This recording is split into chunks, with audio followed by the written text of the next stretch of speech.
مثلا میں نے سنن ابی داؤد سے حدیث بیان کی کہ حضرت حسن ابن علی کی شہادت کی خبر جب امیر شام کے دربار میں آئی، مقدام بن مادی کرب موجود تھے، تو ان کو مخاطب کر کے امیر شام نے کہا، امیر شام سے مراد ان کے حضرت یزید کے والد صاحب، کہ مقدام تمہیں پتہ ہے حسن فوت ہو گئے ہیں؟ تو انہوں نے پڑھا انا للہ و انا الیہ راجعون۔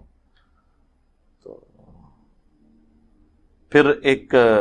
جو چمچا تھا اس نے کہا کہ حسن تو ایک آگ کا انگارہ تھا جسے اللہ نے بجھا دیا، یعنی آگ کا وہ انگارہ جس میں کبھی بھی آگ پڑ سکتی تھی، یعنی خطرہ تھا کہ ان کے ساتھ ٹریٹی کی ہوئی ہے، کبھی بھی امت کو جگا سکتے ہیں، تو جان چھوٹ گئی۔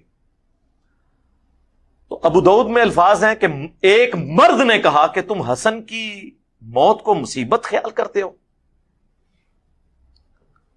تو میں نے اپنے لیکچر میں کہا کہ معاویہ نے کہا رضی اللہ عنہ، ہم تو احترام سے نام لیں گے، یہ کہتے ہیں نہیں معاویہ تو لکھا نہیں ہوا، وہ ابو داؤد میں تو نہیں لکھا ہوا، لیکن مسند احمد میں موجود ہے کہ معاویہ نے کہا۔ امام ابو داؤد کی عادت تھی کہ وہ اس طرح کے الفاظ میں کہیں رجل، کہیں فلان یہ لکھ کے ان بندوں کے ناموں کو امت کے وسیع تر مفاد میں چھپا لیا کرتے تھے۔ الحمدللہ رب العالمین والعاقبۃ للمتقین والصلاۃ والسلام علی سید الانبیاء والمرسلین،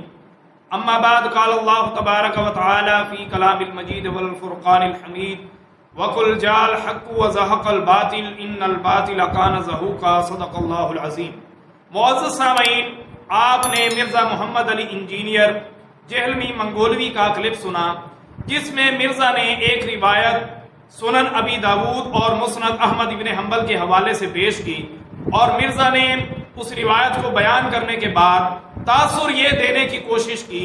کہ حضرت امیر معاویہ رضی اللہ تعالی عنہ حضرت سیدنا امام حسن مجتبی رضی اللہ تعالیٰ عنہ کے معاذ اللہ دشمن تھے۔ تو سامعین، مرزا نے جو روایت بیان کی ہے، یہ مرزا کی بیان کردہ روایت کئی علتوں کی بنیاد پر سخت ضعیف ہے، کئی علتوں کی بنیاد پر سخت ضعیف ہے، اور میں الحمدللہ آج کی اس نشست میں اللہ کے فضل اور احسان کے ساتھ ان علتوں میں سے دو بڑی علتیں آپ کے سامنے پیش کروں گا۔ سامعین، سب سے پہلے مرزا نے جو حوالہ پیش کیا وہ سنن ابی داود میں سے پیش کیا، سنن ابی داود میں سے، اور میں بھی آپ کے سامنے اسی روایت کی سند جو ہے سنن ابی داود میں سے پیش کرنے لگا ہوں۔ اور سامعین، اس کتاب میں جو روایت کا نمبر ہے وہ 4131 ہے۔ اب میں اس روایت کی سند جو مرزا نے پڑھی ہے آپ کے سامنے پڑھ دیتا ہوں۔ حدثنا عمر بن عثمان بن سعید الحمصی حدثنا بقیہ عن بحیر عن خالد۔ سامعین ذرا دوبارہ غور سے سنیے گا۔ حدثنا عمر بن عثمان بن سعید الحمصی حدثنا بقیہ، حدثنا بقیہ، یہ نام آپ نے اپنے ذہن میں رکھنا ہے۔ حدثنا بقیہ عن بحیر عن خالد، یہ تھی سامعین سند سنن ابی داود والی روایت کی، جس کا حوالہ مرزا نے سب سے پہلے پیش کیا، اور پھر مرزا کہتا ہے کہ مسند احمد ابن حنبل میں بھی روایت موجود ہے، اور سامعین مسند احمد ابن حنبل میں اس روایت کا نمبر 17199 ہے، اور مسند احمد ابن حنبل کی روایت کی جو سند ہے اس میں بھی بقیہ بن ولید نامی راوی موجود ہے۔ گویا کہ اس روایت کا مدار جو ہے وہ بقیہ بن ولید پر ہے۔ اب بقیہ بن ولید کون ہے؟ بقیہ بن ولید سامعین ایسا راوی ہے جو تدلیس کرنے والا ہے، مدلس راوی ہے، اور تدلیس کی بھی سب سے بری قسم تدلیس تسویہ کرنے والا ہے۔ اور تدلیس تسویہ کیا ہوتی ہے کہ راوی سند کے کسی بھی حصے میں سے ضعیف راوی کو گرا کر سند کو برابر کر دے، اسے تدلیس تسویہ کہتے ہیں، اور یہ تدلیس کی سب سے بری قسم ہے، اور یہ بقیہ بن ولید تدلیس تسویہ کرتا تھا۔ اور ایسے راوی کی روایت کا حکم کیا ہے میں آپ کے سامنے بیان کر دیتا ہوں۔ یہ میرے ہاتھ میں اصطلاحات المحدثین ہے، اب ذرا غور سے سنیے گا۔ کہتے ہیں راوی کا صرف اپنے شیخ ہی کے بارے میں تدلیس نہ کرنا، بلکہ سند کے کسی بھی حصہ میں دو راویوں کے درمیان تدلیس کر دینا، ایسے راوی کی بیان کردہ سند کے کسی بھی حصہ کا عنعنہ مقبول نہیں۔ کہہ رہے ہیں کہ ایسا راوی جو تدلیس تسویہ کرتا ہے، ایسے راوی کی سند کے کسی بھی حصہ میں اگر ان کا سیگا موجود ہوگا تو وہ قابل قبول نہیں ہوگا۔ اس جگہ پر ٹھہر کر میں آپ کے سامنے ایک اور بات واضح کرنا چاہتا ہوں۔ مرزا صاحب نے کہا کہ اگر بقیہ بن ولید نے سنن ابی داود میں اپنے شیخ سے تدلیس کر دی ہے تو مسند احمد ابن حنبل میں اس نے اپنے شیخ سے سماع کی تصریح کر دی ہے، تو میں مرزا صاحب کو کہنا چاہتا ہوں، یہ مسند احمد ابن حنبل کی روایت کی سند بھی میرے سامنے ہے، میں آپ کے سامنے پڑھ دیتا ہوں۔ حدثنا حیوۃ بن شریح حدثنا بقیہ حدثنا بحیر بن سعد، کہتے ہیں مرزا صاحب کے دیکھیں یہاں پر بقیہ نے کہہ دیا کہ حدثنا بحیر، میں کہوں گا مرزا صاحب یہاں انہوں نے اپنے شیخ سے تو سماع کی تصریح کر دی ہے، لیکن اگر آپ اس اصول سے واقف ہوتے تو کبھی بھی یہ اشکال نہ اٹھاتے۔ ذرا آگے چل کے دیکھیں، آگے کہہ رہے ہیں حدثنا بقیہ حدثنا بحیر بن سعد عن خالد،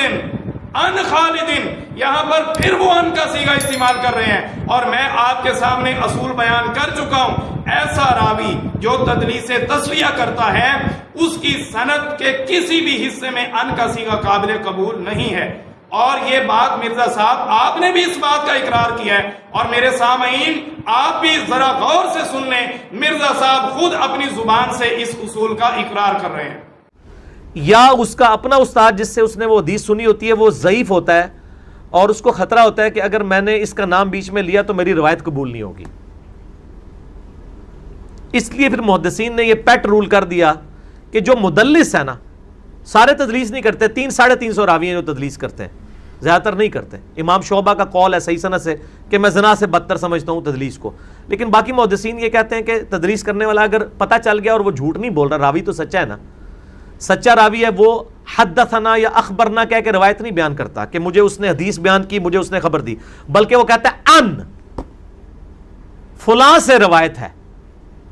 وہ یہ نہیں کہتا کہ میں نے فلاں سے سنا یا فلاں نے مجھے کہا، تو فوراً پتہ چل جاتا ہے کہ بیچ کو بندہ ہے۔ تو مدلس کی آن والی روایت بخاری اور مسلم کے علاوہ جس کتاب میں بھی ہوگی، سماع کی تصریح کے بغیر وہ ضعیف تصور کی جائے گی۔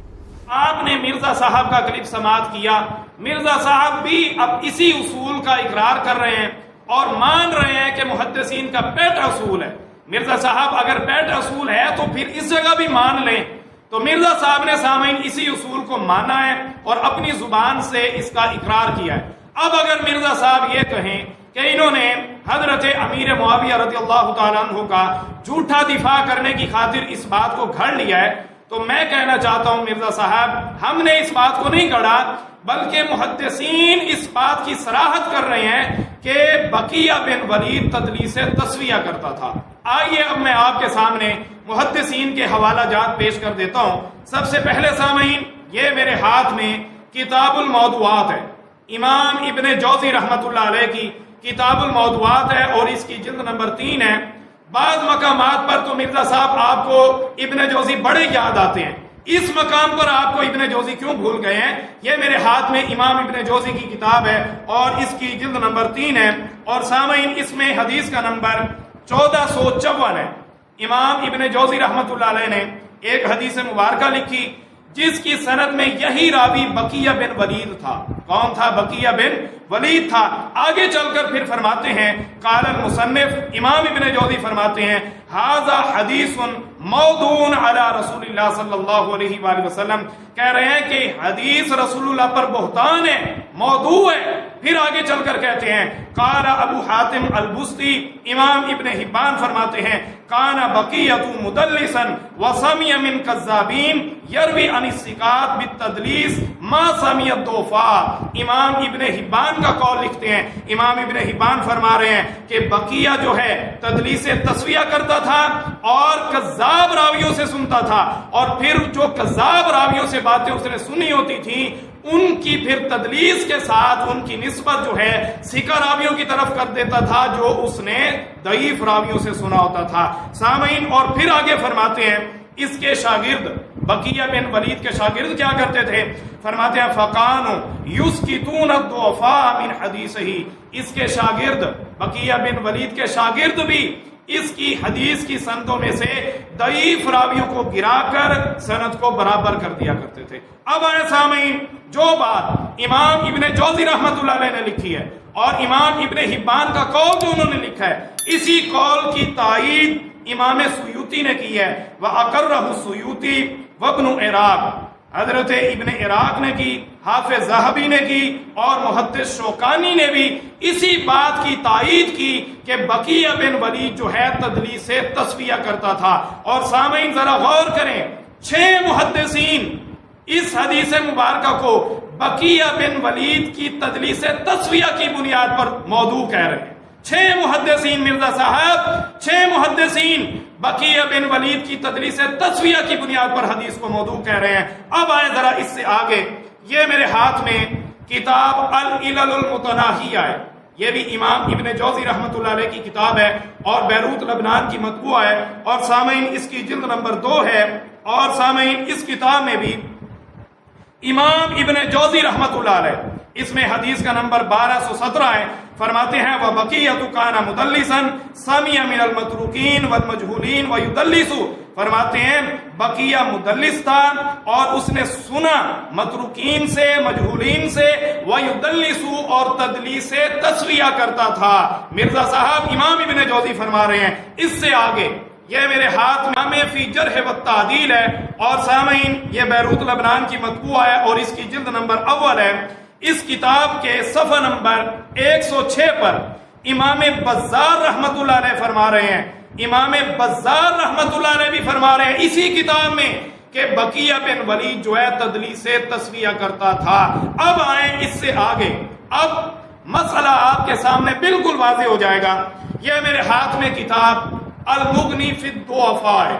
حافظ شمس الدین ذہبی رحمت اللہ علیہ کی، اور سامعین اس کتاب کی جلد نمبر اول ہے، اور اس کتاب میں حافظ شمس الدین ذہبی رحمت اللہ علیہ آپ کیا فرماتے ہیں؟ فرما رہے ہیں وقال غیر واحد، فرماتے ہیں کئی محدثین نے کہا ہے کانا یدلس ان قوم متروکین، کہ بقیہ بن ولید جو ہے ایک قوم متروکین سے تدلیس کیا کرتا تھا، اور پھر کہتے ہیں وَأَسْقَطَ أُولَئِكَ الْكَذَّابِينَ بَيْنَهُ وَبَيْنَهُمْ، پھر یہ ان کے درمیان کذاب راویوں کو گرا دیتا تھا۔ پتہ چلا حافظ شمس الدین ذہبی رحمت اللہ علیہ فرما رہے ہیں، کئی محدثین فرماتے ہیں کہ بقیہ بن ولید تدلیس کی سب سے بری قسم تدلیس سے تصفیہ کرتا تھا۔ سامعین یہ تھی اس روایت کے ضعیف ہونے کی پہلی علت۔ اب میں آپ کے سامنے اس روایت کے ضعیف ہونے کی دوسری علت پیش کر دیتا ہوں۔ آپ نے مرزا کا کلپ سنا، اس نے پہلا حوالہ سنن ابی داود میں سے پیش کیا اور دوسرا اس نے مسند احمد ابن حنبل میں سے پیش کیا۔ اگر آپ دونوں کتابوں کی سند دیکھیں، سنن ابی داود کی اور مسند احمد ابن حنبل کی، تو دونوں سندوں میں ہمسی راوی ہیں، ہمسی راوی ہیں جو بقیہ بن ولید سے روایت کر رہے ہیں، اور ہمسی راوی جب بقیہ بن ولید سے روایت کریں تو ان کے متعلق حکم کیا ہے وہ میں آپ کے سامنے بیان کر دیتا ہوں۔ سنن ابی داود میں عمر بن عثمان الہمسی ہیں، اور مسند احمد بن حنبل میں حیوت بن شریح الہمسی ہیں جو بقیہ بن ولید سے روایت کر رہے ہیں۔ اب سنیں ذرا، جب ہمسی راوی بقیہ بن ولید سے روایت کریں تو ان کی روایات کا کیا حکم ہے۔ یہ میرے ہاتھ میں سامعین کتاب العلل ہے،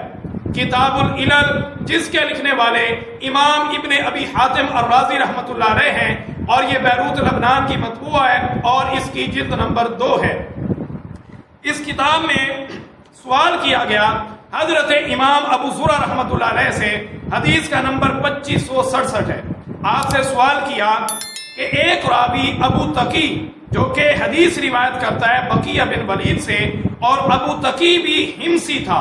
ہمسی راوی تھا اور حدیث روایت کر رہا تھا بقیہ بن ولید سے، اس کے متعلق امام ابو زرع سے سوال کیا گیا کہ اس کی حدیث کا کیا حکم ہے۔ تو حضرت امام ابو زرع جو کہ امام بخاری کے شیخ ہیں فرماتے ہیں قال ابو زرع ھذا حدیث لیس لہ اصل، فرماتے ہیں اس حدیث کی اصل نہیں ہے۔ پھر فرماتے ہیں لم یسمع بقیۃ ھذا الحدیث من عبد العزیز، فرما رہے ہیں کہ یہ حدیث بقیہ نے عبد العزیز سے نہیں سنی، فرما رہے ہیں بقیہ نے یہ حدیث عبد العزیز سے نہیں سنی۔ حالانکہ اگر آپ سند دیکھتے ہیں تو بقیہ کہہ رہا ہے حدثنی عبد العزیز، حدثنی عبد العزیز، بقیہ کہہ بھی رہا ہے، لیکن پھر بھی امام ابو زرع فرما رہے ہیں کہ یہ حدیث بقیہ نے عبد العزیز سے نہیں سنی۔ پھر آگے فرماتے ہیں انما هو ان اہل حمص، فرماتے ہیں کہ اس کو روایت کرنے والے اہل حمص ہیں، اور فرماتے ہیں وہ اہل حمص لا یمیزون ھذا، اور جو اہل حمص ہیں وہ اس بات کی تمیز نہیں کرتے، وہ بقیہ بن ولید کے ان کو بھی اس کے سما کے ساتھ بدل دیتے ہیں، اس کے سما کے ساتھ کیا کرتے ہیں؟ بدل دیتے ہیں۔ امام ابو زرع فرما رہے ہیں تو سامعین پتہ چلا جب حمصی راوی بقیہ بن ولید سے روایت کرے گا تو اس کی روایت کیا ہوگی؟ ضعیف ہوگی، اور دونوں طرف جو مرزا نے حوالے دیے سنن ابی داود کا، مسند احمد بن حنبل کا، دونوں طرف حمصی راوی ہی ہیں جو بقیہ بن ولید سے روایت کر رہے ہیں۔ آگے یہ میرے ہاتھ میں مرزا صاحب کی پسندیدہ کتاب البدایہ والنہایہ ہے، جس کے لکھنے والے محدث ابن کثیر ہے، اس کی جلد نمبر 8 ہے اور یہ بیروت لبنان کی مطبوعہ ہے، اور سامعین اس کتاب کا صفحہ نمبر 425 ہے، اور مرزا صاحب یہ وہی کتاب ہے جس کے حوالے تم نے اپنے ریسرچ پیپر میں بھی نقل کیے ہیں۔ حافظ ابن کثیر آپ فرماتے ہیں اسی روایت کے متعلق جو مرزا نے اپنے کلپ میں پڑھی، فرماتے ہیں فیہ نقارہ، کہ یہ منکر ہے لفظاً و معنی، فرماتے ہیں لفظی اعتبار سے بھی اور معنوی اعتبار سے بھی کیا ہے؟ یہ منکر روایت ہے۔ مرزا صاحب تمہارے پسندیدہ محدث بھی فرما رہے ہیں کہ یہ روایت منکر ہے۔ اس سے آگے آپ سکرین پر پیج ملاحظہ کر رہے ہوں گے، مرزا صاحب کی پسندیدہ شخصیت جن کے نام کی مرزا گردانے پڑتا ہے، شیخ شعیب، وہ بھی اس روایت کے متعلق فرما رہے ہیں کہ یہ روایت سخت ضعیف ہے اور بقیہ بن ولید کی تدلیس تسویہ کی بنیاد پر سخت ضعیف ہے۔ تو سامعین میں نے الحمدللہ آپ کے سامنے مرزا کی بیان کردہ روایت کو اصول محدثین کے تحت سخت ضعیف ثابت کیا، اور سامعین مرزا تو یہ ضعیف روایت پڑھ کے یہ تاثر دینے کی کوشش کر رہا تھا کہ معاذ اللہ حضرت امیر معاویہ حضرت امام حسن مصطفیٰ کے دشمن ہیں۔ میں اب بتانا چاہتا ہوں کیا وہ ان کے دشمن ہیں یا ان کی تعریفیں بیان کرنے والے ہیں یا ان کی شان بیان کرنے والے ہیں؟ یہ میرے ہاتھ میں سامعین مرزا صاحب کی پھر پسندیدہ کتاب مجمع الزوائد ہے، جس کے لکھنے والے امام حیثمی رحمت اللہ علیہ ہیں، اور سامعین اس کتاب کی جلد نمبر 9 ہے اور یہ بیروت لبنان کی مطبوعہ ہے، اور اس میں حدیث کا نمبر 15047 ہے۔ اب ذرا سنیے گا اور آپ کے سامنے واضح ہو جائے گا کہ کیا حضرت امیر معاویہ امام حسن مصطفیٰ کے دشمن تھے یا ان کے فضائل بیان کرنے والے تھے۔ فرماتے ہیں وَأَن مُعَاوِيَةَ قَالَ رَأَيْتُ رَسُولَ اللَّهِ صلی اللہ علیہ وآلہ وسلم يَمُسُّ لِسَانَهُ أَوْ قَالَ شَفَتَهُ وَإِنَّهُ لَن يُعَذِّبَ لِسَانٌ أَوْ شَفَتَانِ مَسَّهُمَا رَسُولُ اللہ صلی اللہ علیہ وآلہ وسلم۔ حضرت سیدنا امیر معاویہ فرما رہے ہیں میں نے رسول اللہ کو دیکھا کہ رسول اللہ صلی اللہ علیہ وآلہ وسلم حضرت امام حسن مصطفیٰ آپ کے ہونٹ یا آپ کی زبان کا بوسہ لے رہے تھے، اور پھر فرماتے ہیں کہ جن کا بوسہ رسول اللہ صلی اللہ علیہ وآلہ وسلم نے لیا ہو، آپ کے ہونٹ اور آپ کی زبان کا ہرگز اللہ اس کو عذاب نہیں دے گا۔ اور اس حدیث کو لکھنے کے بعد امام حیثمی فرماتے ہیں رواہ احمد و رجالہ رجال الصحیح، فرماتے ہیں کہ اس روایت کے جو راوی ہیں وہ صحیح کے راوی ہیں۔ تو سامعین پتہ چلا حضرت امیر معاویہ کی شخصیت وہ ہے جو حضرت امام حسن مصطفیٰ کے فضائل بیان کر رہے ہیں اور حدیث مبارکہ بیان کرتے ہیں کہ میں نے رسول اللہ کو دیکھا، رسول اللہ امام حسن مصطفیٰ کے ہونٹوں کو یا آپ کی زبان کو بوسہ دے رہے تھے، اور جن کے ہونٹوں کو اور جن کی زبان کو رسول اللہ بوسہ دے رہے ہیں ہرگز اللہ ان ہونٹوں اور ان زبان کو عذاب نہیں دے گا۔ پتہ چلا حضرت امیر معاویہ معاذ اللہ امام حسن مصطفیٰ کے دشمن نہیں ہیں بلکہ آپ کے فضائل بیان کرنے والے ہیں۔ تو سامعین آج کی اس نشست میں نے مرزا کی بیان کردہ روایت جس کے ذریعے مرزا نے صحابی رسول پر طعن کرنے کی کوشش کی اس کو اصول محدثین کے تحت ضعیف ثابت کیا، سخت ضعیف ثابت کیا، اور میں نے بتایا کہ حضرت امیر معاویہ حضرت امام حسن مصطفیٰ کے فضائل بیان کر